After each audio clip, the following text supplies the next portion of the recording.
एवढा दाट काळोख आहे आणि आम्ही सकाळी सकाळी उठलो आहोत सफारीला जायला, जी आमची खूप आवडची गोष्ट आहे. खरं तर राणकपूर प्रसिद्ध आहे जैन मंदिरं पाहायला, त्याचसाठी आम्ही इथे आलो होतो. परंतु तिथे पोचल्यावर आम्हाला कळालं की इथे लेपर्ड सफारीसुद्धा होते. मग काय, लगेच निघालो आम्ही त्या सफारीला. जनरली सफारी म्हटलं की डोळ्यासमोर नॅशनल पार्कचा बोर्ड, एंट्री फी असं बरंच काही समोर येतं. परंतु इथे मात्र आम्ही गावाच्या गावं ओलांडून जवळजवळ 15 किलोमीटर रस्त्यावरूनच प्रवास करत होतो. जंगल काही दिसत नव्हतं. तसंही गाईडनं आम्हाला पर्टिक्युलर लेपर्ड सफारी म्हणूनच सांगितलं होतं. वाटेत थोडंसं पेट्रोल भरून आणि चहा नाश्ता करत होतो तोपर्यंत गाईडला फोन आला की बिबट्याचं सायटिंग झालेलं आहे. मग काय, गाडी अगदी धडामधूम करत सुसाट पळाली.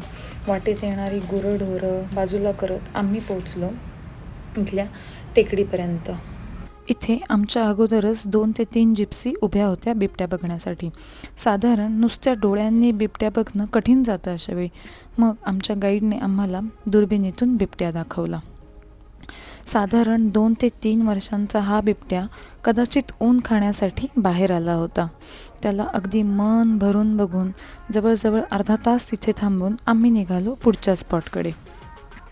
इथे गावाच्या बाजूला अशाच टेकड्या आहेत. इथे बिबट्या दिसणं या लोकांनी देखील ॲक्सेप्ट केलेलं आहे. पुढच्या स्पॉटकडे जात असताना आम्हाला जवळजवळ 100 ते 200 वानरांचा एवढा मोठा कळप दिसला. पुन्हा बाबळीचे काटे चुकवत चुकवत आम्ही पोचलो दुसऱ्या टेकडीपाशी. ही जी समोर टेकडी दिसतीये इथे ड्रायव्हरने अगदी अनपेक्षितपणे गाडी वर चढवायला सुरुवात केली. बाप रे, जाम टरकलो होतो आम्ही. हा पूर्ण स्टीप स्लोप होता. वर पोहोचून आम्ही थोडेसे फोटो काढले खरं, परंतु उतरताना भीती मनात होतीच. आणि खरंच उतरताना अक्षरशः आम्ही जीव मिठमुठीत घेऊन उतरत होतो, पण तेवढीच एक्साइटमेंट देखील होती. देवाचं नाव घेत पुन्हा त्याच एक्साइटमेंटमध्ये मग आम्ही खाली उतरलो.